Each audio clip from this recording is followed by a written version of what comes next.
Welcome to Reseller News. My name is Rich Piscini. Today is September 9th, 2018. Thank you for tuning in. I just want to start off by saying thank you to all the new subscribers. It is greatly appreciated. I hope you keep coming back for more and to get some more insight on reselling. And I do cover other topics besides that. So please come back and check it out. So I need you to subscribe to my channel for further updates. But thanks. Let's get started with the news. I'm going to bump out of the screen here and I'm going to jump right into it. Here you see, folks, first they have chips embedded in our employees' wrists. Now Tommy Hilfiger is going to embed smart chips into the new fashion line, I should say. I don't know what your take is on this, folks, but I'll be honest with you. If you read, we'll read the story briefly on here, but it goes on to say fashion label Tommy Hilfiger will be releasing a smart chip technology clothing that offers consumer merchandise points and rewards. This technological fashion innovation, which Hilfiger announced Wednesday through fashion website WWD, will comprise men, women, and unisex wear that has embedded aware solutions of Bluetooth technology. The chip inside the clothing can track when and how often consumers wear the brand via iOS Tommy Jeans Explore app. This new fashion is not to be confused with Google and Levi's tech partnering for Project Jacquard that provides high-tech smart jacket offering easier access to calls, texts, music, and much more. I'm not going to read the rest of this here. I know there's quite a bit in here, so I'm just going to leave it like that. And I'm going to tell you the website, and you could read it for yourself if you wish to do so. It's www.foxbusiness.com. Now, I don't know about you guys, but me personally, I'm not into technology like that where it's going to be tracked. Okay. Now, I'm not saying it's a bad thing, but we have our cell phones that have built-in GPS, right? We have cars. I think have that as well. That technology built into them. I believe the newer vehicles do. And I have nothing against technology. My background is IT, but when you start integrating smart chips, or what do you call it there, implant chips on human beings, I think that's what draws the line, for me anyway. Now, some people may like the idea of having an embedded chip in your wrists, where when you go to a counter or checkout, you just wave your wrist there, and you can make your purchases. That's all fine and Jim dandy if you wish to do that there. I'm not crazy about it. As far as having embedded smart chips in my clothing to know my whereabouts, that doesn't do me any good either. I don't like to be tracked 24/7. Now, when the cell phones came into existence, right, with all this stuff they have the GPS and the newer versions phones. I don't know about the older ones. I don't think they did. But now with the new technology coming out, you could be tracked anywhere. Okay. I'm for one that's not into all that stuff. I like technology. I like for its use and purposes. But when it comes to being tracked wearing clothing, there's another story. Okay. I don't know how you guys feel about it, but I just wanted to share that with you. If for those who don't know or were not aware of it, that's why I'm sharing this this on the Reseller News. But anyway, this morning I just want to expand on an article, I should say, that I came out back in February of 2012. Now it's old news. The site, if people want to know the site, it's ecommercebytes.com had put it out back then, and it's about a seller, and I'm going to read part of it. He wrote a lot here. He's expressed himself on ecommercebytes.com, how he had negative feedbacks left for him, how it's hurting his business. And I'm going to click out of here in a moment and just expand a little on it, and I will drop the link. If you want to continue reading the story, you're more than welcome. I think you might want to read it. Now you might say, yeah, but that's from 2012. I mean, listen, sometimes old news could be good news. You know, I look at it this way: these are things that people may have not been aware of. You know, it's like anything else. You know, if you don't turn the TV on, you don't know what the news is, and you know, you don't watch it all day, and someone tells you, "Oh, did you hear about this?" "Oh no, I didn't turn the TV on. You know, I didn't listen to the news today." Okay, yes, it is old news, but it still kind of interrelates or interacts with today's going on. Also, with eBay, I don't take sides when it comes to, you know, standing up for one for the other. I'm very, you know, I'm a very focal person on things. I focus on certain issues, and things of interest is what keeps this reseller news going. That's why I do the reseller news. I take articles that I get a lot of information from different sources, and they send them to me, and I look them over, and I pick and choose what I think is going to be good for the reseller news and what is not. I feel if it's viable or information that may be of help to people or just to make them aware, I will put it on the reseller news. So I'm going to share the story with you. Again, just to, you know, rehash on it, it was published for February 2012. And if you read the story, I was reading some of the comments. I do feel very bad for this person. All right, and you're saying, well, that was something that happened years and years ago, so I'm sure the person's okay. I couldn't do a follow-up because I don't know. I didn't have the research to. I didn't get any other, you know, documentation. I don't know what this person's status is now. But going back then, it does hurt, you know, especially when you depend on it for an income. So I may bump out of here, and we're going to jump right into that topic. And I believe it's this one right here. This is the story I'm referring to, folks. This is from, if you want to read the story, I could drop the link below. It's came out on February 11th, 2012.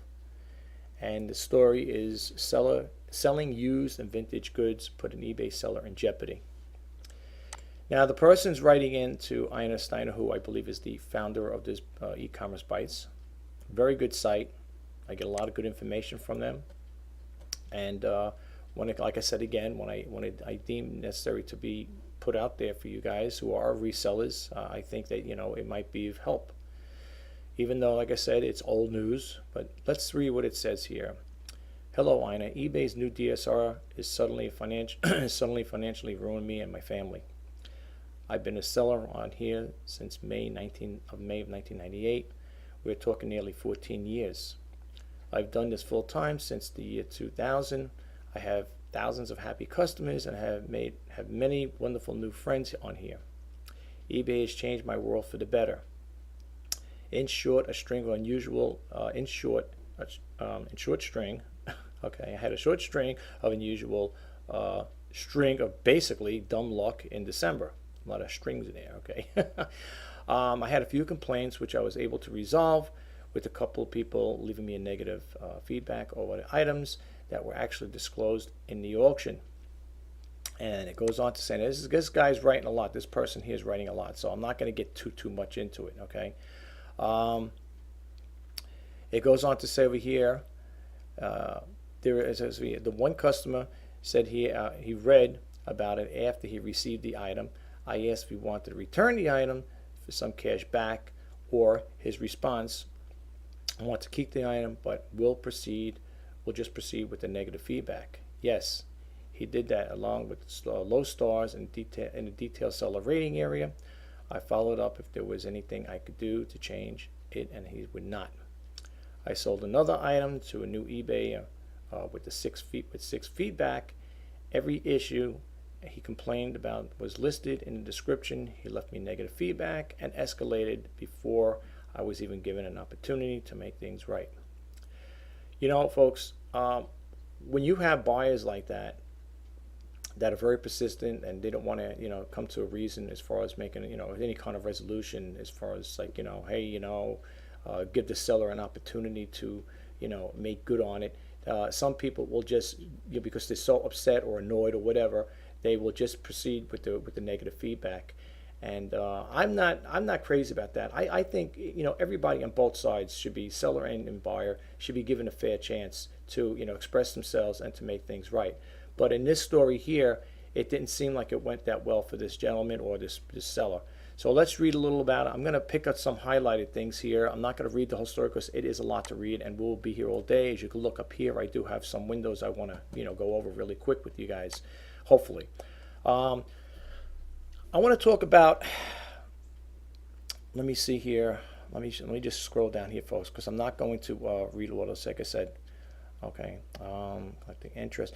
Now, this person here, it says, I'm trying to pick out the highlights here, if I could. It says, okay, it says, now it goes on to say, every item of mine is up to high standards. My current overall performance in that category for the past year is 0.67, which is below the 1.0 standard. As I said, due to some dumb luck, my daily performance dipped in December over some things that I was not able to control. And he goes on to say, now I have an employee that needs to be paid in 2 days, and the money is not there. I have a huge tax bill at the end of the month, which luckily I saved for. I have a wife and kids to feed, and bills to pay. This is my only source of income. I'm a real person. Top this off, eBay keeps the funds to ship the items locked up as well. How am I supposed to ship the items instantly if the money is not there? Then it goes on to say, I'm struggling severely to do this. While I struggle, eBay is collecting interest on my money, which I need, and I suddenly cannot make ends meet. My credit card is due on February 11th, the day my funds will be available from the sales for this week. How am I supposed to even pay my eBay fees on time? I did a follow through and upload all the tracking info, which I've always done, in the hopes that to possibly get my funds sooner. It says here, this, however, will not pay my employee and the money he is due this week. Look, I feel this person's pain. I think a lot of us that do look at eBay as a source of income, it's a shame, because especially if you got low sales, no sales in some cases like mine, it's true. I have called eBay up and complained about it, what's going on over there with the glitches and all that other stuff that's happened in the past. And it really is a sad story. This person, I do feel bad about this here, and you could see he tried to contact the rep here, hoping that he can hit some resolution with eBay. And he goes on to say, I spoke with the rep at eBay, his name Dave, and he said, if you don't have the funds to ship, do a mutual agree to cancel the transaction with the customer. And in his response is, really, a customer that does not receive this item will be more than happy to leave me more negative and low DSR stars, which will only put me further in the hole. And it goes on and on and on to say here, I'll drop the link to this here. You could read it. He goes on to say over here, I am a career eBayer for 14 years. Suddenly I feel like I'm being forced out of the eBay community due to extreme high standards. Sure, eBay is a business and it has to protect its own this way, but too high and unattainable. I had no warning and always make things right given the opportunity. But and then he goes on to say over here, I heard that term in the past, fly-by-night sellers come and go, but why do I have to get them thrown under the bus? Why do I have to get thrown under the bus over very, very, very, very small percentage of bad luck? It's amazing that hundreds and hundreds of happy transactions mean nothing when only a couple of low marks hold all the power. I almost feel like I have to fire the employee and join the workforce, and this is not what I want to do. Of course, a lot of people don't want to do that. When I got laid off of my job in 2016, I jumped into the sea because I had 2 layoffs and one company went bankrupt, and I felt the same way like this person feels. When you're trying to start a business and you get used to it, and it's especially something you love to do, and then something like this comes along, it makes you think, oh wow, I had a good thing going, and now because of a few negatives, I had to go back to the 9-to-5 job situation.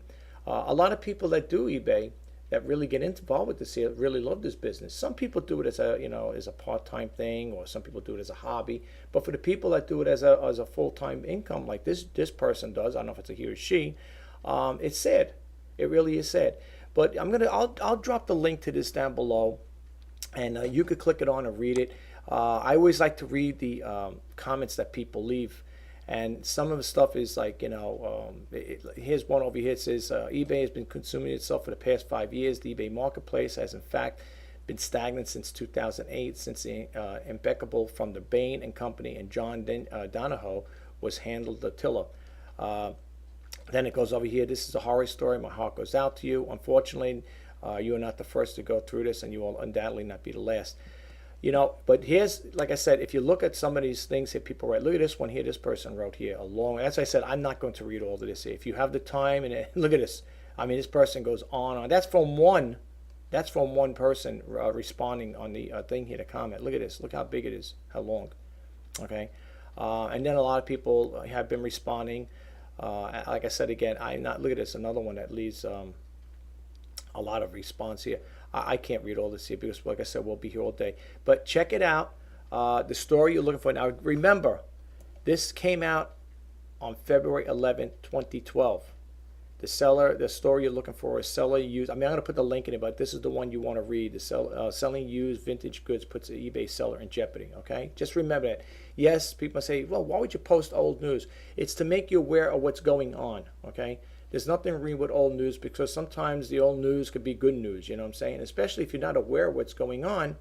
This is the best way to know, And like I said again earlier, I will only post stuff on the reseller news that I feel is worth posting. Okay, it's for you guys, it's for us, for me, for you. I'm a reseller just like you, So take that in consideration. Let's move right along here. Now I'm going to bump over to this one here. Here's another topic that's coming up, and I want to share it. This came out September 8th. Came out yesterday. It was posted. And it's online sellers stumped over sales tax collection. Okay, it says we're getting questions from sellers about their obligations to collect sales tax. At the Supreme Court overturned the Quill, with its ruling in June. Unfortunately, there were no simple one-size-fits-all answers. Frustrated sellers are struggling to deal with this issue. Here is an example of a question Rita asked recently. Can you please update us regarding sales tax laws for remote sellers, which states imposed a limit of number of sales of income and those who will, and what are those limits? Now there's a company called TaxJar, okay, .com, and you could use their service. They have it over here. You can use a free tool, but you must sign up for a 30-day trial. I don't like spending any more additional money than I have to. I'm not going to read the whole story here. You could check it out. Again, this is on ecommercebytes.com. You go to ecommercebytes.com. You could check it out. The next windows are going to be opening up are going to be from ecommercebytes.com, so I'm not going to keep repeating it. For those who are new, I do not read all the stories verbatim because this will go on for over an hour or maybe, who knows, an hour and a half, and I'm trying to keep this as short as possible. Short and sweet, and get the be brief about it and get it out to you guys. There was a person saying that, reading or going on, was saying that to the effect that, is it only something to the effect like, are we going to only be collecting sales tax in our state and just pay in our state? My take is on that, to make this here simplified, and this is how I would do it. It's not rocket science. It's very simple. For people that do have a nexus or a business within that state where you live, I live in New York. I said this many times over when it came up to the sales tax problem, and I said what it should be, the way it should be. I think it's fair.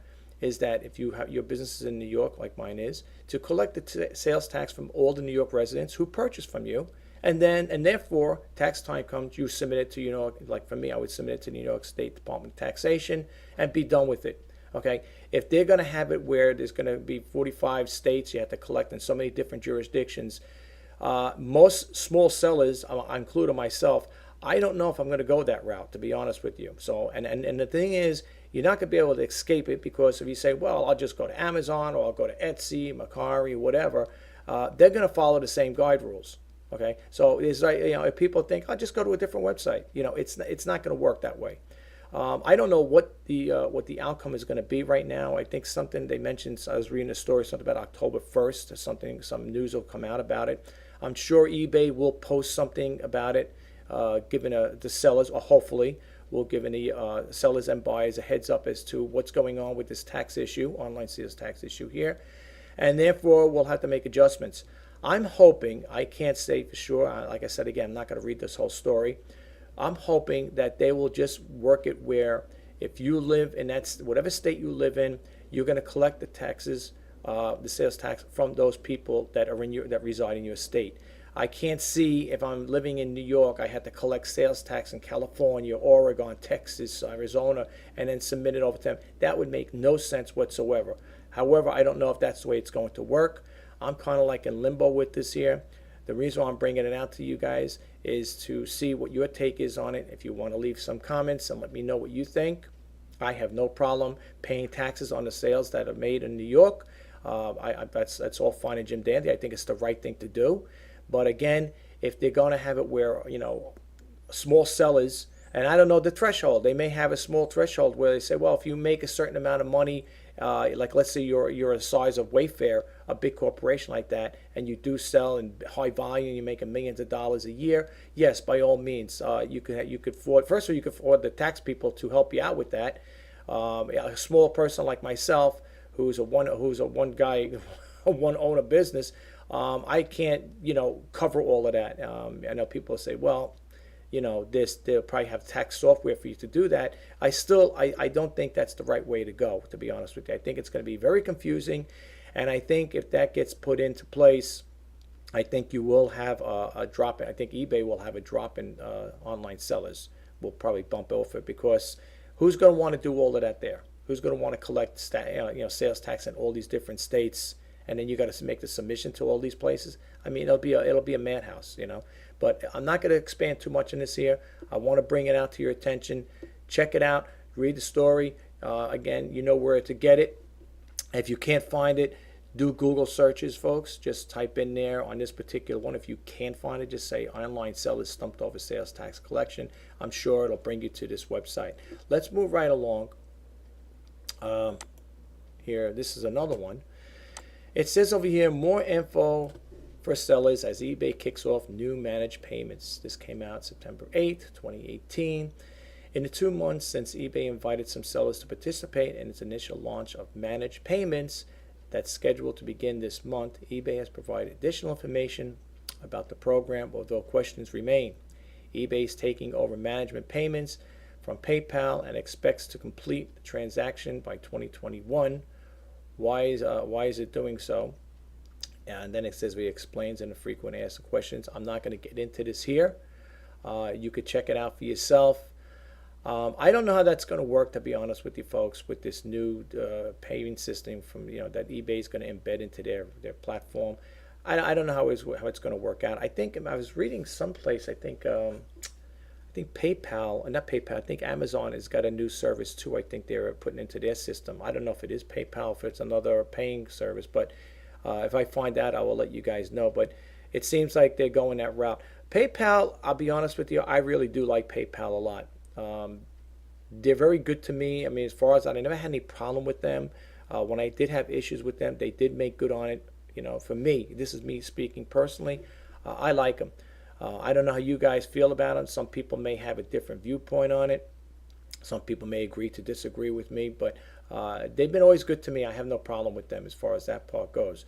In regards to, with eBay, with their new managed payment system, I don't know how that's going to work.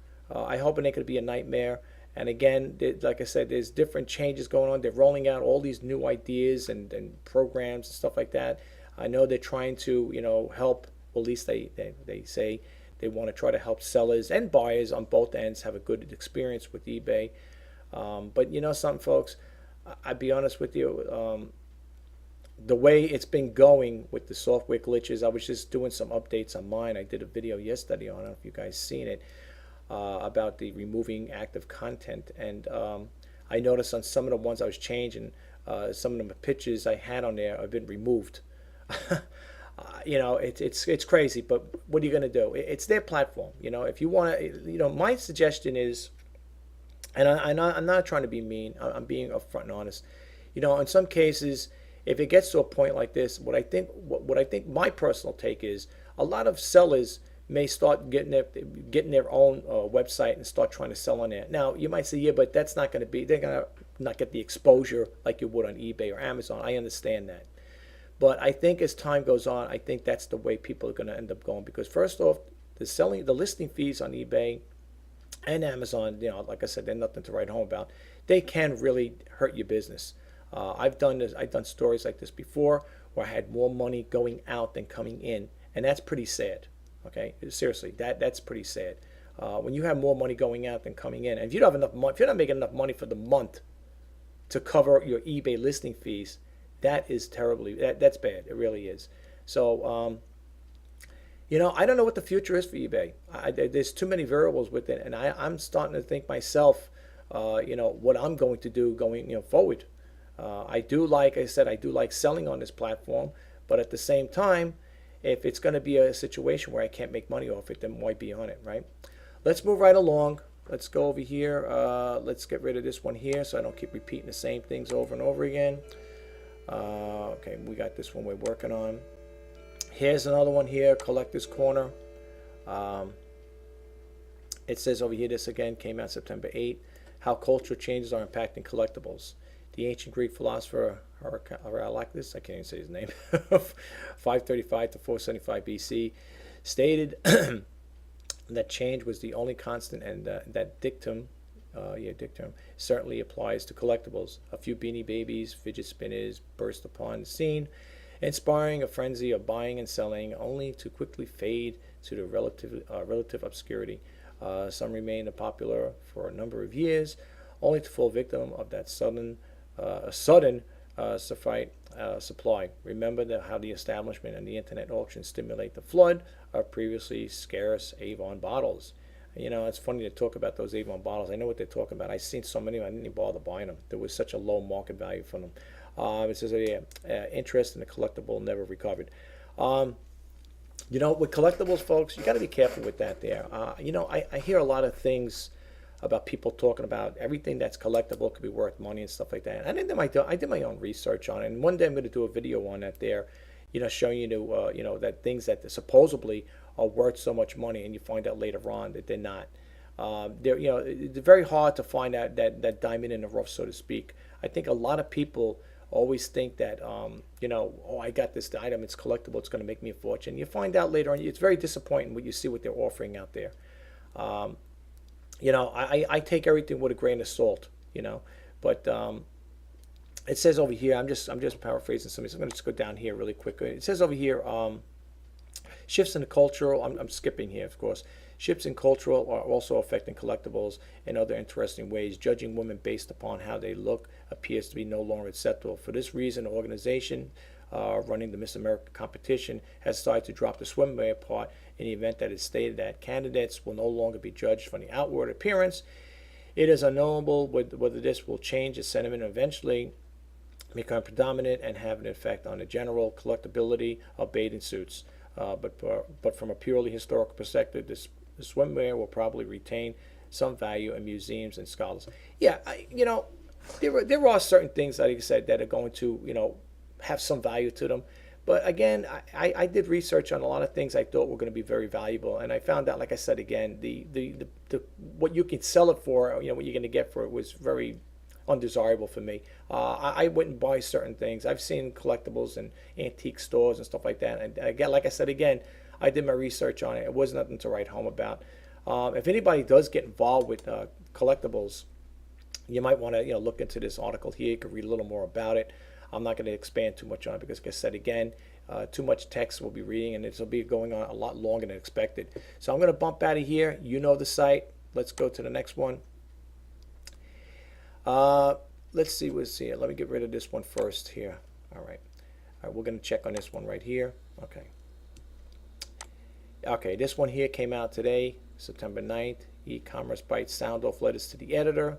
These are people that are writing into the editor and I guess expressing their views and concerns.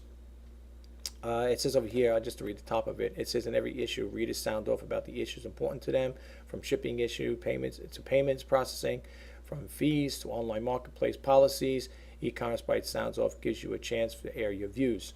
And it goes on to say here, Dear Ina, this is probably a person writing into her. I am sure this subject has been discussed previously, but I don't recall reading about it. My question is, how can it even be legal that eBay can change a final value fee on shipping? It just doesn't even make any sense to me that how it could be legal to change a fee for something that they did not have and put any effort into it. It says over here, if they wanted to stop excessive shipping charges by some sellers, all they had to do is set up a reasonable allowable shipping changes or charges based upon the USPS rates. I believe that they used to do this on the music CDs, DVDs. Maybe they will still do, Bob. Listen, as far as this here, what they're talking about, charges and final value fees, I called them up yesterday. I'm going to share this with you really quick. Like I said, I'm not going to expand too much on this, but I called up eBay yesterday because I was looking. I just got a store. I think I told you in my other videos. I did sign up for the starter store. And as a matter of fact, I told the eBay teammate that I had, I think, a total of 327 or 20, whatever it was. I know it was over that. And I took down 226 listings because the fees, the listing fees, were choking me every month. There were, like I told the teammate, I said, the money I was paying you guys every month, and I didn't even make enough sales to pay that bill, to be honest with you. I'm not going to lie. Like I said, I'm not going to sugarcoat anything. I tell it like it is. And I had to remove them. I took down, out of 326, whatever, I took 226 off of eBay. I just ended all the listings because they were all good to cancel. And that's another thing, folks. Some people advise you. I remember I used to listen to Griff on eBay Radio, which I don't bother to listen to anymore. To me, nothing. It was a good show, talk show, But to me, I think it was getting bland. It was basically the same things over and over again. He would suggest that when people call in, oh, what do you think about this, then? And he'd say, well, good to cancels are good. He goes, my suggestion is keep it good to cancel. Yeah, that's good. First off, you're an eBay employee, so of course you're going to be stating that there. And what happens is every time the items don't sell, you keep getting rolled over, and you keep jacking up big bills. Okay, I was getting bills. My bills for eBay's fees with the good to cancel was the cost of a small. I could lease a small mid-sized car out with the monthly payments I was giving eBay. Okay, eBay will always come out a winner. Okay, no matter how you look at it, no matter how you toss the coin, they will always come out a winner. They are going to get their money, or if you don't pay, or if you don't, they can suspend your account, probably cancel the account, whatever. So I am not crazy about it, but long story short, I complained about the fees. I did yesterday, and I told the teammate, I said, I don't know where you're coming up with these fees here. And he's like, well, that's because you had some good to cancel over there, and they've rolled over to the following month. I go, well, what about my store? He said to me, I asked him, I said, look, I'm supposed to get 100 free listings every month. And I said, suppose nothing sells, and I carries over to the next month. I go, am I going to be charged at $4.95? He says, yes. He goes, but keep in mind, if anything sells between now and then, he goes, you're going to have to pay the final value. I said, I am well aware of that. So hopefully going forward, if I don't make sales, if I do make sales with the starter store, I understand you got to pay this final value fee. But if I don't, I'm expecting to pay $4.95 a month. So we're going to see how that goes, and I will keep you guys abreast of it. Because let me tell you something, as much as I like eBay, I know a lot of people may think I speak for eBay, I'm an advocate for eBay, which I am not. I do stand by, I don't take sides. If eBay is wrong, I will criticize them. And if the seller is wrong, the same, vice versa. But if they're right, I will defend them. If not, then I will speak my piece. But we're going to see how this is going to play out. So far, the bill is a lot less than it was the following month. Okay, and I'll be honest with you, the sales that I made for this month going forward, it's going to be a close call as far as making that payment.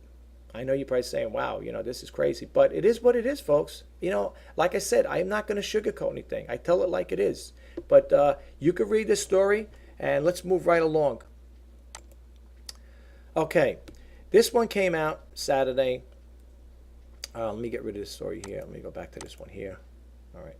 It says over here, eBay, this came out September 8th. Okay, you see the site where it is. eBay to seller, offer free returns to counter lying buyers. Okay, let's read the story again. I'm not going to be too quick. I'm not going to expand on it too much. Dear Ina, today I closed a difficult return with a buyer who did not read the listing and tried to claim that the item was damaged when the item was clear owed a disclaimer. The buyer agreed to pay the return shipping in the message, yet left the feedback that it would not accept the return. Seller is rude with no customer service skills. Won't accept the return when stated yes. I called, let me just move this up here a little. I called to have this feedback removed and was told even though I had set the return, the whole feedback could not be removed because half of the statement was the buyer's perception. I was told that if I offered a free return, that I would have been it would have been automatically removed. I guess the eBay is choosing to support buyers' lies in order to advance their return-centric environment. I would fully understand that the buyer just felt I was rude, although I was not, that the feedback could not be removed, but in fact they left a blatant lie stand that I would not accept the return infuriates me. Obviously, eBay has been on the buyer's side for a time, but for now will allow public disparagement to further their own agenda, whatever that is. Signed, Scott. Again, I'm not going to read this here. You could read the responses from comments from the other sellers, and you could see what they have to say. I'm going to bump out of this screen, folks, and I just want to just close out this reseller news. Let me get over here. I've had only one incident like that, and I'm going to share this story with you guys. Hopefully, not going to be too long. I had sent out. First off, let me just explain the first thing. I did a video on, it was a ceramic light fixture that gets mounted outside, to your house, right? I did a video prior to shipping that out, where in the video I show you how I pack it, how I pack this item. It was packed with styrofoam, top, bottom, left, right. You would literally have to drop it at least, I would think, at least anywhere probably from a 6 to 10 foot drop for it to something for it to break. I mean, but it would have to be like forcefully dropped. This thing was so packed and mummified in there that if it did fall off a shelf or whatever, there was no possible way it could have got broken. Okay, my personal opinion, the way I packed it, I showed a video about it prior to shipping it out. I think the video was how I ship out fragile items. And it was a ceramic, beautiful lamp, brand new, nice lamp. It'd be nice to add to that. There's only one. I didn't have a set. And I packed it up and I shipped it off to the buyer. It was sent out UPS priority mail, which, by the way, just to share this with you, is not guaranteed. Even though they say, I was under the impression that they said with the USPS priority mail is guaranteed. I heard it right from the horse's mouth. I called up the the customer service for USPS, and they said no, it is not guaranteed. The only thing it states that it'll get to between 1 to 3 days. Okay, so just keep that in mind. It's not guaranteed to get there in 3 days. Okay, I know they give you a time frame like that. They'll say 1 to 3 days, 2 days, 3 days, whatever, but it's not guaranteed. Anyway, with that aside, so I ship the item out. Buyer gets it. I get an email, or I should say a message from the buyer. Hi, Rich. I received the item today, and this is how it came, how it was shipped, how I received it. It was in a box, of course. She had taken pictures of the bottom was cracked.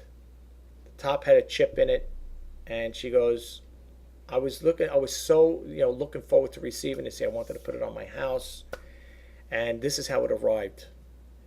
And when I looked at it, I looked at the picture. She sent me about 6 pictures of it, different angles and shots and stuff like that. I said to myself, I was so upset.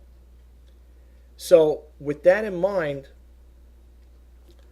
I messaged the buyer, and I guess she interpreted it a different way. This way, you got to be careful how you write, how you're thinking and you're writing. That's how it's gonna appear to people. And if you got this mindset in your mind, my suggestion is, if you're that upset, walk away from your computer before you start writing, because you may type something in there and it might not come out right, and the person's going to take it the wrong way. And I remember typing something in there, and it sounded like I was upset with the buyer, which I was not. There was no way I was upset about the buyer. However, I was upset the way it was received, the way the buyer got it, it was sent to the buyer, how it was damaged. I mean, the box was broken. It was like caved in, whatever. And I guess the way I expressed myself, the buyer took it the wrong way and left me a negative feedback. And it was something like the buyer was complaining. he was like yelling or whatever, and you could see like he was upset about it, and this and that and the other thing, and it was neither. First of all, none of those were. I wasn't screaming or yelling, like the way she made it, because I guess the way it sounded like I was like yelling and screaming. I wasn't. I was very upset for her, okay, for the buyer, but she misinterpreted and left me negative feedback, and I reached out to her afterwards and I said, I am so sorry you felt this way, and I was very apologetic. I offered to, make good on it. I told her, well, of course, you're not going to accept it like that. Please send it back. I'll give you a full refund. And I reached out to her the first time. I didn't get a response. And I reached out to her the second time. And I said, look, is there anything I could do? I said, look, here's what I go. I look at eBay right now as a source of income. And the last thing I need is a negative feedback. Now, people may say, what's the big deal? So if you get a negative feedback, so what? Who cares? It's a negative feedback. I know. And it's not like the worst thing in the world, but if you're a top rate seller and you want to have a stellar business, you want to keep it up there, and you want it to look good, you want to be good, you want to project a good image and stuff like that. The last thing you need is a negative feedback. Okay? That's me personally. People say, I want to make a big thing. It's eBay. Who cares? But it's your business, right? You're trying to you're trying to make a brand name for yourself, right? You don't want to see, a negative feedback. Even they say it's just one. Yes, it is. But I'm a type of guy that likes to keep everything, up front and straight. You know what I'm saying? That's the type of person I am. So anyway, I reached out. I called up eBay. I said, look, is there anything I could do to get that removed? I said the buyer misunderstood the way I said it. Now people may say, well, maybe you said it. Maybe what you're telling us and what your story you're telling us here is not the same thing. Maybe that's why they got it. That's why I'm being upfront and honest. Okay? All right, that's why I'm sharing this with you guys. Like I said, I am not sugarcoat anything. I'm not here to sugarcoat and tell stories. I don't make YouTube videos to tell stories. Okay, I'm telling you upfront and honest.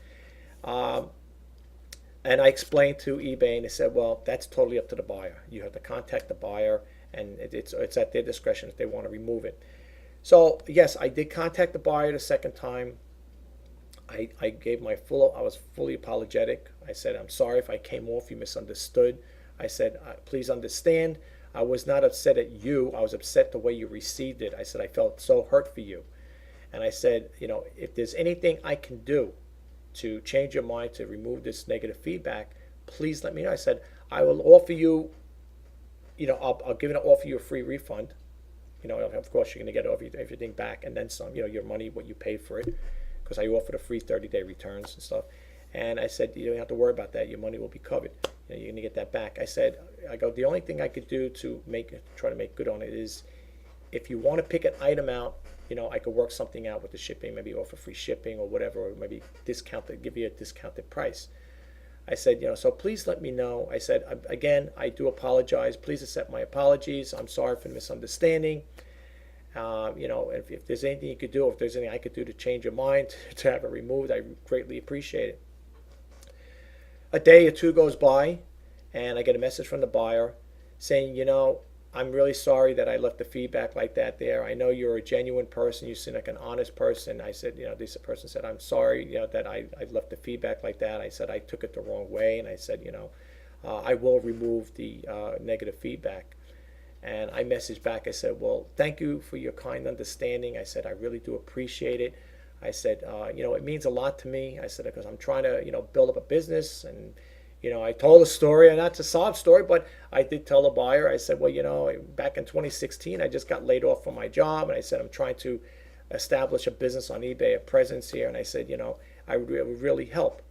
So with that, the buyer did remove it, and I did check it and stuff like that. And after it got removed, everything went back to normal again, my 100% feedback. And, I think I was still considered a top-rated seller. I think even if you have a 99.9% or 99.98%, whatever, I believe you still retain your top-rated seller status. But the thing I'm trying to say is, with the buyers and stuff, and I did videos in the past about this too. And this is not going to be bashing eBay buyers, but I had on 2 occasions, I think it was either 2 or 3 occasions, where buyers were so spontaneous, they wanted the item, but they didn't read the description. And this is what I want to share with eBay Radio, and I think it's wrong that, I like Griff.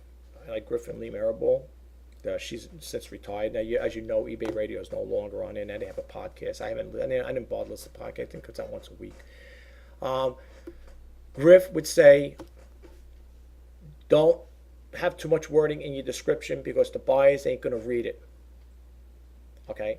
Now, I don't know if him or somebody watched one of my videos I did a video about buyers not reading the description. I don't know if he read it, whatever.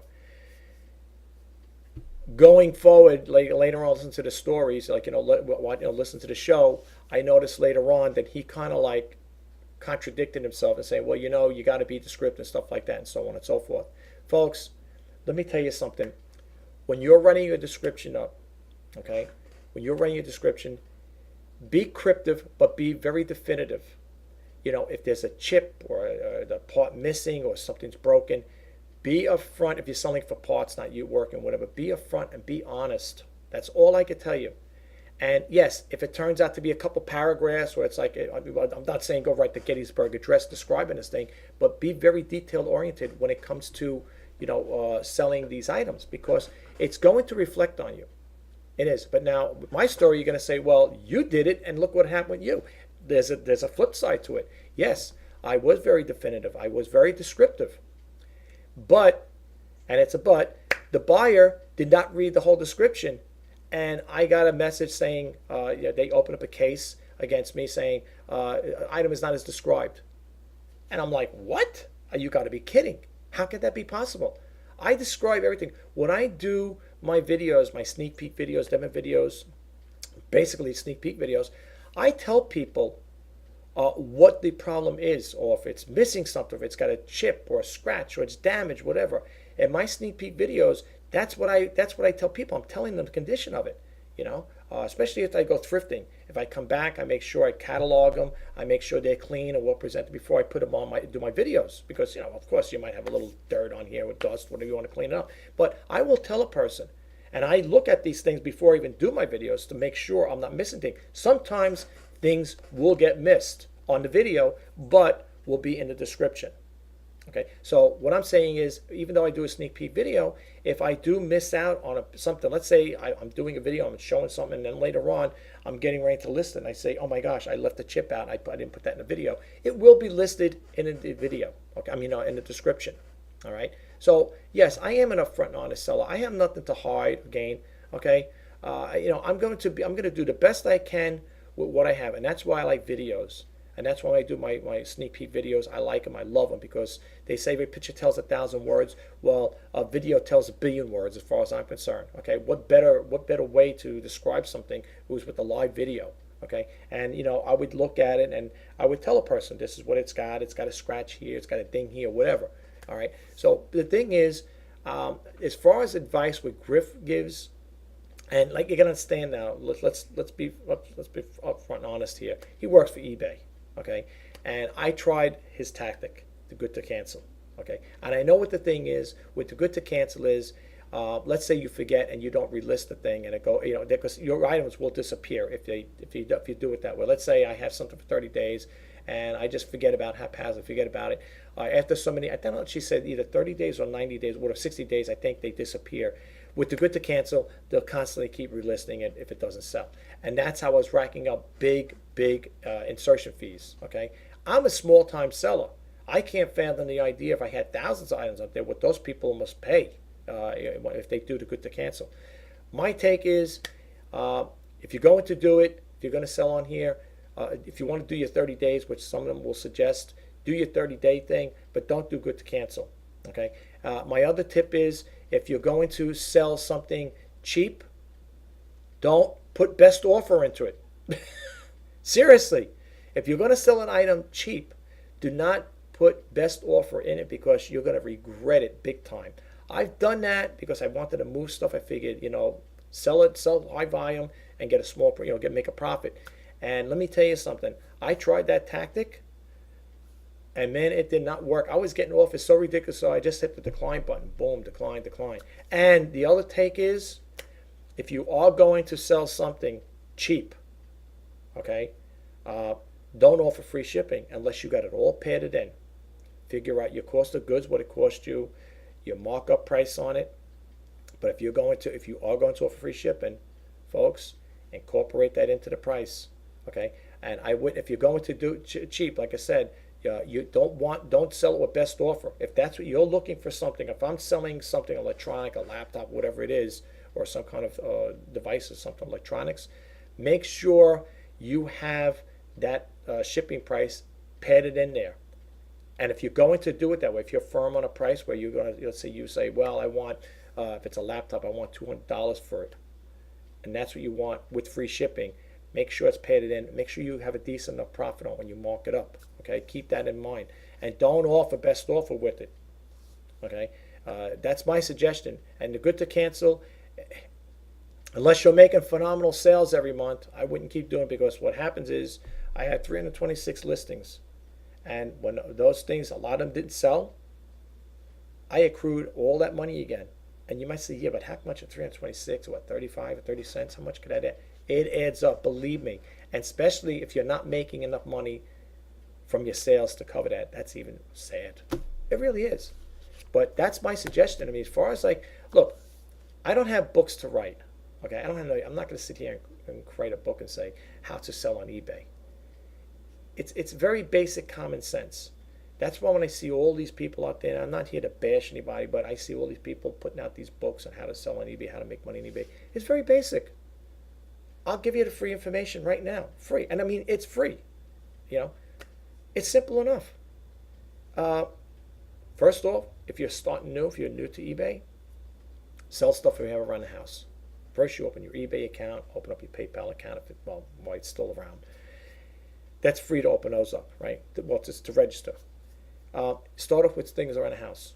If you've got video games or you got a video console, whatever you want to sell, like little things, little cameras, electronics, try selling stuff like that. Don't open up any stores. Just sell single stuff. You want more goods, more sourcing for more products to sell as time goes on. And my first tip, don't quit your day job. Please don't quit your day job. I hear people on eBay radio surveys say, my God, why are these people quitting their day job? Because you might not make that income you think. Okay? I lost my day job due to a layoff, and I miss it. I had a pension, I had a 401k, you name it. I was chock full of nuts with this. It was a great job I worked for, company, and when the company went bankrupt, when they had layoffs, 1,000 jobs went overseas. I was part of that layoff. And let me tell you something, folks. I wouldn't be here right now. I mean, I'd still do probably my YouTube videos, the Reseller News, but I wouldn't be here right now because I'd say to myself, I have a good job. I would do this as a part-time venture or hobby. Okay? That's my take on it as far as that part goes. But getting back to the sourcing, okay, don't quit your day job. Do this as a hobby or a part-time venture. Okay, when you're going to do your sourcing, you can go to yard sales, garage sales, estate sales. You can go to thrift stores, and the thrift stores out there, they're very basic. You're getting the same thing from a million other sellers going to tell you the same thing, or people are going to tell you where to get your stuff. You can go to Goodwill, Salvation Army, maybe antique shops if you know them around, whatever. That's basically what you got to do. Get yourself a decent-sized camera. Okay, get a camera that's going to take decent pictures. You don't have to buy a $3,000 camera. Don't let anybody tell you. You can get away with it like I don't know, Samsung, an Ultra, whatever. It's a $60 camera or whatever, $59. You want something that's going to take pictures. Okay? I mean, I can't see people, I got this $2,000 camera to take pictures for eBay. I mean, come on. Let's be realistic here. And that's basically it. Take good pictures. Write your descriptions. When you're writing your descriptions, be upfront and honest. Be upfront and honest, folks. And that's all I can tell you. When you're doing your description, be upfront and honest. When it comes to weighing up your packages, get yourself a scale. I got myself an Accutech scale. It goes up to, I think, 110 pounds. Put the item, pack it in there in a box, especially if it's a camera, you're going to ship it out. Already have it packaged in this where you got the exact correct weight. So when you do your listing, and it says, it gives you the variable custom weight, whatever, 1 to 2 pounds, 2 to 3 pounds, you could put that in there. Okay, this and always have it calculated by buyer's address. Okay, this way, because if you put a flat price in it, well, it depends. If it's under a certain amount of weight, if it's under a pound, I think you could use. I think it goes up to what, $3.99 is the shipping. You could have flat cost shipping for everybody if it's under a pound, I believe. That's the way to do it. But anything over that, if it's over a pound and it's 1 to 2 pounds, if it's under a pound, you could do it probably like that, first class shipping. It can go out, flat rate to anybody. If it's over 1 pound to 2 pounds, it goes USPS Parcel Select. That's where you're going to want to change that little tagline there to have it calculated by buyer's address, because it's going to cost you more money. Okay, do it that way. But make sure you get yourself a decent scale.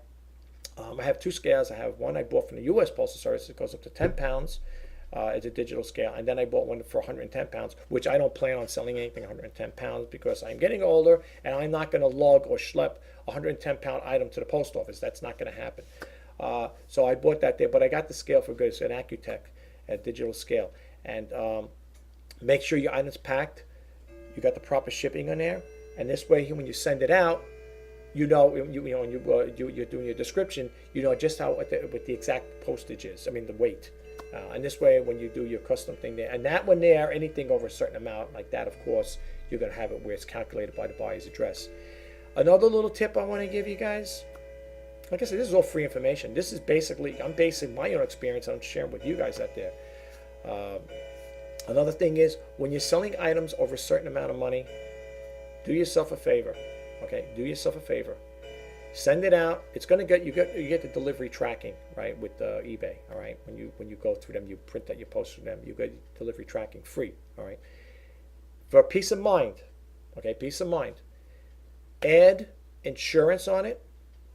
The insurance, I think, is what, $235 or $325, whatever it is, and add signature delivery. I think that's another $2 and change. You could pay that into your handling cost. Okay. In your description. Now, listen to what I'm saying here, okay? This is to give the buyer a little heads up that when you send it out, it's going to be sent with delivery tracking, signature delivery, and it's going to be insured.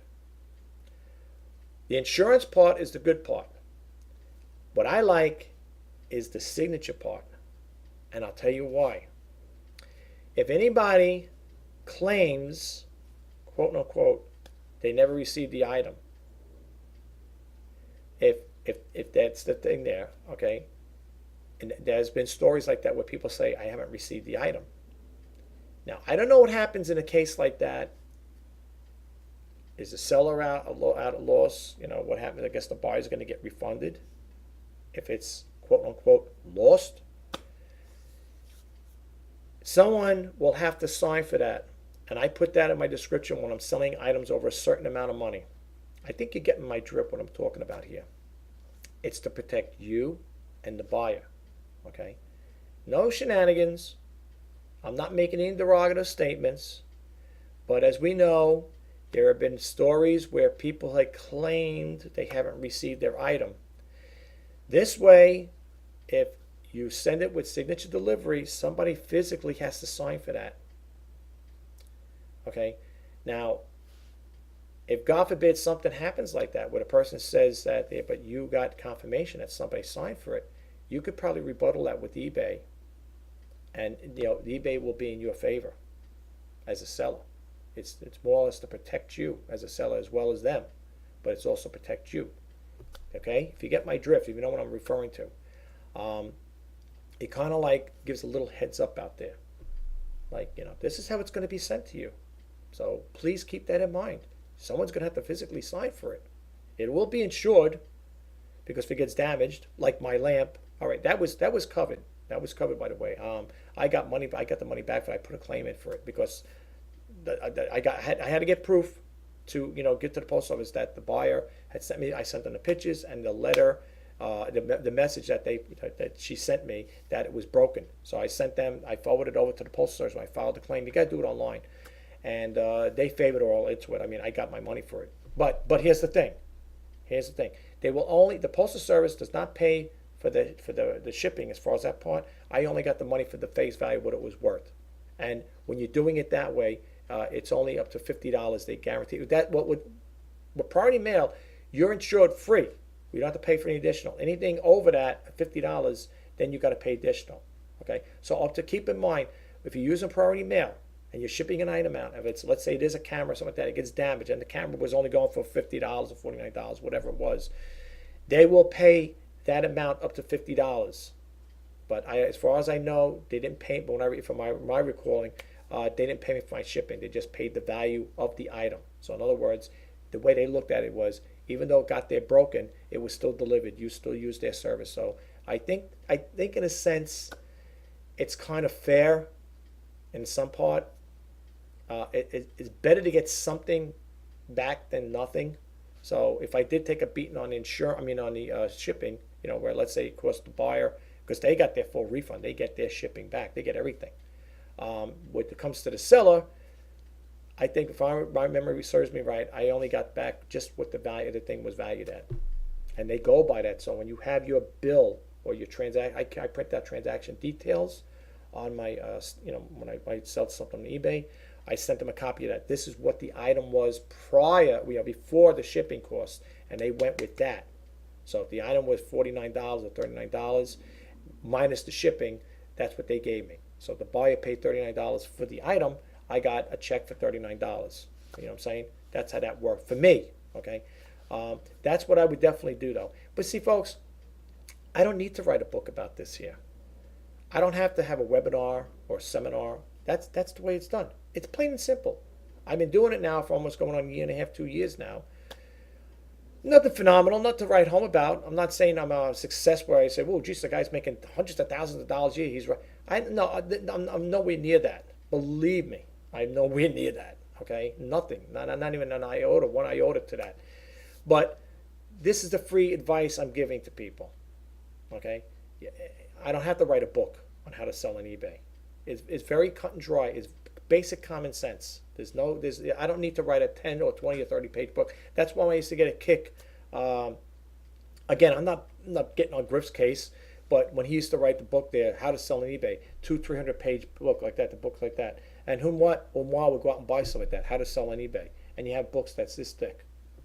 I mean, yeah, they tell you other things. They might tell you how the system works, like, all the little features and the bells and whistles within eBay and stuff like that. I mean, you got to write something. If you're writing a book that thick, so many pages, you got to have other stuff in there. I can't just, if I wrote a book like that, probably what, 2 or 3 pages, 4 pages maybe, something like that. So, but I used to get those things. And I said to myself, one day I was looking at my bookshelf, I said, how to get something on eBay, to this, that, and the other thing. I had a couple of eBay books like that. I said to myself, am I for real? I'm spending $15, $20 on a book on how to sell on eBay. I mean, really? Do I need to write a book on how to sell on eBay? I mean, I know people that sell on eBay. They don't have. They just did like I'm telling you, and there's a lot of them that become successful. Making a salary, a comfortable salary. Let's put it that way. They didn't read no books. They just did. They just wung it. It's like, hey, I see something I'm gonna buy, and boom, That's what then you hear people out doing that make money and make a nice chunk of cash off of Craigslist too is another one. I mean, I can't see that. I mean, but that's my personal take on it, folks. A lot of people will agree to disagree. Say, well, you know what? Well, you're telling me is good, but there's got to be more to it. Well, if there's more to it, then share it with me and the rest of us because I like to know. Okay, I share the selling tools, keyword tools and stuff like that. I did videos on that, where I share about tools that help you to do keyword search and stuff like that. There, the meta tags and all that stuff. It's all basic stuff though. I mean, you as time goes on, do your own research. You'll learn through your own makings. You don't know. Be organic when it comes to stuff like this here. You don't need to spend money on books. I'm not saying to be mean. I'm not putting anybody down. The people that do create the books, and there are people out there that may depend on that stuff. They say, well, I want to read about it.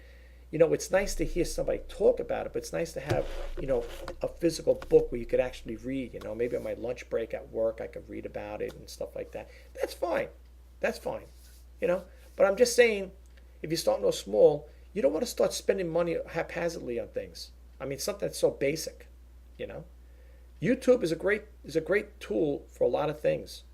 To share a story with you, I have a little car, and I bought it new at the time, and I needed to have the cabin filter changed in there. I was thinking, because they told me, the service guy, when you bring your car for service, he said, "Oh, you need to have the cabin filter changed." So I asked the service writer, I said, "Well, how much is it going to cost to change the cabin filter?" "Oh, $60. $60. I said, "Thanks, but no thanks." He goes, "Okay." He goes, "It's part of your service, but," he goes, "if you don't want it." I said, "No, I don't want it." I went home. I went on the line. I looked up the filter for my car, my year car. I went to Walmart. I bought that same filter for $8 or $9, whatever it was. It was under $10 for the filter. I didn't know how the process to change a cabin filter. I don't know if you open the hood and go into the engine compartment and change it, or if it's done with inside. I don't know. I'm not a mechanic. So I'm being upfront and honest with you. I'm not telling you no lies. I typed in on YouTube, this is, how to change a cabin filter in make of my car and the year of my car. YouTube channel came up, video. It took 90 seconds to change it. Person came out, this is how you change the cabin filter in this year car and make. Take the two, when you open the glove box, as you open the glove box, there's two pin things that hold the box. Pop those out, you unscrew them out. He goes, there's a cable that's going to be on there. Of course, when your glove box drops open, there's a cable that holds it. Right? Some have levers, some have cables. This one has a cable. You just pop it off. The glove box swings all the way down to the bottom. It just hangs there. Two little clips. Put your two fingers in there. You pop it out. You got to get the orientation of the filter, of course, but they have arrows on it, and you point it in there. If it goes up or down, I think mine goes down. Take the filter out there, the $8 filter, $9 filter, whatever it was. You put it in there, pop it back in, put the cable, snap the cable back on, put the two pins in. It took no more than 90 seconds to do that. The dealer wanted to charge me $60 plus tax to do that. What I'm trying to get at, folks, is you can go to YouTube and you can learn different things. All you got to do is go there, type in a topic that you're interested in. 9 out of 10, you're going to get a lot of results on it. How to do keyword search, how to search eBay. You don't need to buy books. It's very basic and very simple. And I'm serious. I mean, if you want to, if people want to buy them, then that's good. Go for it. But with YouTube and Google and all the information out there in Cyberland, cyber world there, you have so much. You got so much at your fingertips here. You got so much at hand. Your computer, I always say, is the gateway to the world. I mean, anything you type in there, in a Google search, you're gonna get a lot of hits on that particular topic. Believe me. If you haven't already noticed, check it out for yourself. Anything you could think of that comes to your mind, you will definitely get affirmation on a lot of things. Believe me, I experienced it myself. I like to do a lot of research on certain things, certain topics. The reseller news is what it's all about. Okay, I do the reseller news to share this information with you guys. Okay, and I hope and pray that you get a takeaway from it. And like I always say in my videos, even if I get a small percentage of people that get a takeaway from it, say, you know what, that's a good idea. You know what, I like what he pointed out. I like that there. That was a good topic he brought up. Even if it's a small percentage, I'm not making money off of this YouTube channel. You know that, folks. I don't know if you're aware of that. I only have, 321 subscribers. So in order to get monetized, you have to have 1,000 plus 4,000 hours overtime. Watch time. That I've already exceeded. Okay, I already exceeded the 4,000 hours of watch time. It's the 1,000 subscribers I'm trying to get, which is the hard part. But this channel's not monetized. I'm not making money off it. As a matter of fact, I take my time and initiative to do the research, to throw it out there. Okay, people say, well, you can be doing better things to do and sit there, conjuring up, or doing reseller news or talking about certain things that make you happy or whatever, or you want to share with other people. You could be thinking about, yeah, I could. But you know what? That's what my YouTube channel is all about. You see the banner? The banner says rjpacini.com, helping, inspiring, and sharing through social media. I want to help people. and I want to inspire them, and I want to share things of my other things besides the reselling news, besides eBay. Maybe I want to talk about the cameras I use, the software I use. I want to talk about different things. I want to keep this channel fresh with new ideas. And if you have ideas out there you want to share with me, please drop it in the comment box below. Say, hey, Rich, why don't you do a video on this? And if I'm not very fluent in that, or if I'm not very diverse in that particular topic you're talking about, I will find out ways or get information to help and assist and aid, if that's what you're looking for, to try to make that, to produce that video if it's going to be helpful to you. Okay? I look, my goal is right now, I love selling on eBay, or in general e-commerce, okay? Because I like to go branch off into other selling platforms, but I do love e-commerce. I do love making videos, okay? I'm not saying I'm going to be a video YouTube star like some of these people that are making hundreds of thousands of dollars, millions of dollars, whatever. I'm not going to probably ever get that, but one never knows. That's why if you like what I do, like, comment, and share if you want to help. By you subscribing is giving me an incentive to go on and keep making videos. And I hope you like the content I put out. And lastly, this channel, folks, I'm going to share this with you, is I created this thing called the His Initiative. The His Initiative is very simple, just like my banner says. It's to help, inspire, and share, and it's also a clean content channel. Okay, clean content meaning I don't discuss religion or politics, and there's no profanity or crazy talk on here. Okay, you're not going to hear me. I said this on my other videos. You're not going to hear me coming out and sit here and cursing up a storm. I'm not going to talk about religion or politics. Not that there's anything wrong with them. It's a very touchy subject, and I don't want to expand too much on that topic. Okay, because this channel here is, like I said again, it's a broad channel. It's a broad. I want to do other things besides just talking about one focal thing. Reseller news is always going to be dealing with reselling, but I want to talk about different things. Like I said, I might talk about photography one day. I might want to talk about a do-it-yourself thing or how-to thing. It's going to be an open channel, open forum where there's going to be other things, ideas I want to share with you guys. I might want to share something off-key. Like I like this another website like called frugalforless.com, and when they come up with new stuff, I'll probably post it up there on YouTube. Whether people watching that is totally up to you. Okay, but remember, I'm doing this. I do this not only to help myself, but to help you guys out there too. That's why I say it's important that you subscribe to my channel. If you like the content I put out, give it a thumbs up, and don't forget to hit the notification bell. That's the only way you're going to know when I create new content. If you don't subscribe, you're never going to know. Now you might say, well, maybe I'm not too crazy about your channel. I don't know. Maybe I don't really care for the topics you deal with and stuff like that. So I don't know about subscribing. Maybe I'll watch it once in a while. That's fine. If you want to do that, that's fine. That's fine. That's okay. But if you want, you might be missing out on certain things that may be a viable information for you that may be helpful to you. So it's your call. I can't force you to hit that subscribe button, but I would love you to subscribe to my channel. I would hope you get something out of it. Okay. That's why I do these videos, folks. It's to help you and me out. We're both learning together.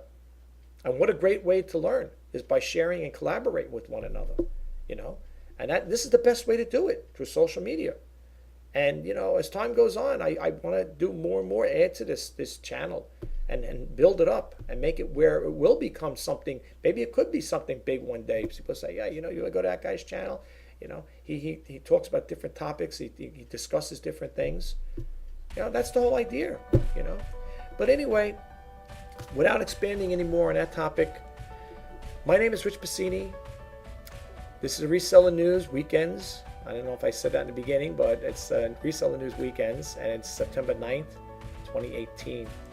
And in closing, I would kindly ask if you would please subscribe to my channel. If you like it, if you like the information I provide. If you get anything out of it, please give it a thumbs up. And don't forget to hit that notification bell if you want to be updated on new things or new content I put out. I can't do that, folks. I can't hit that subscribe button. Only you could do that. So please think about it. Think about what I'm trying to do here.